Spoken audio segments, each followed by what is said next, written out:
So ఇప్పుడైతే నేను villa దగ్గరకు వచ్చేసానండి. ఇక్కడ స్పెషాలిటీ ఏంటి అని అంటే కనుక ఈ విల్లాకి సెపరేట్ బ్యాక్ యార్డ్ అనేది ఉంటుంది. సో ఈచ్ విల్లాకి ఎవరి బ్యాక్ యార్డ్ వాళ్ళకి సపరేట్గా ఉంటుంది. సో కాన్సెప్ట్ చాలా బాగుంది కదా. అండ్ ఒకసారి బ్యాక్ యార్డ్ కూడా వెళ్ళి చూసేసొద్దాం.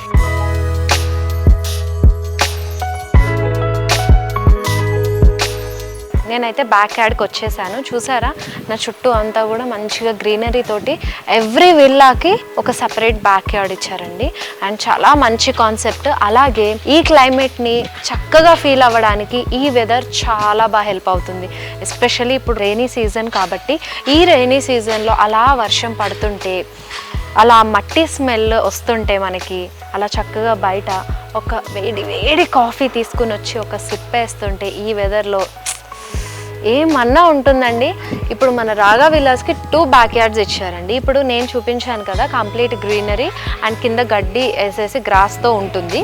అండ్ ఇంకొక డిఫరెంట్ థీమ్తో కూడా బ్యాక్ యార్డ్ ఉంది. సో అది కూడా ఒకసారి చూసేద్దాం.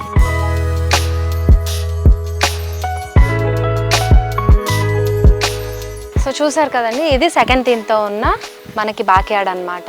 అండ్ ఇందాక చూసింది గ్రాస్ అయితే ఇది వచ్చేసి మనం కంప్లీట్గా ఎర్లీ మార్నింగ్లో కూడా బేర్ ఫుట్తో వాక్ చేయొచ్చు, అంత బాగుంటుంది. అండ్ ఎస్పెషల్లీ ఈ రైనీ సీజన్కి అయితే కనుక చాలా పర్ఫెక్ట్గా ఉంటుంది. కిడ్స్తో కానివ్వండి, మీ ఇంట్లో పెద్దవాళ్ళతో కానివ్వండి, చక్కగా ఆ హాలిడే టైం అనేది స్పెండ్ చేయొచ్చు. సపరేట్ వెకేషన్స్ కోసం ఎక్కడో దూరానికి వెళ్ళాల్సిన అవసరం లేకుండానే మన రాగా విల్లాస్కి వచ్చేయచ్చు.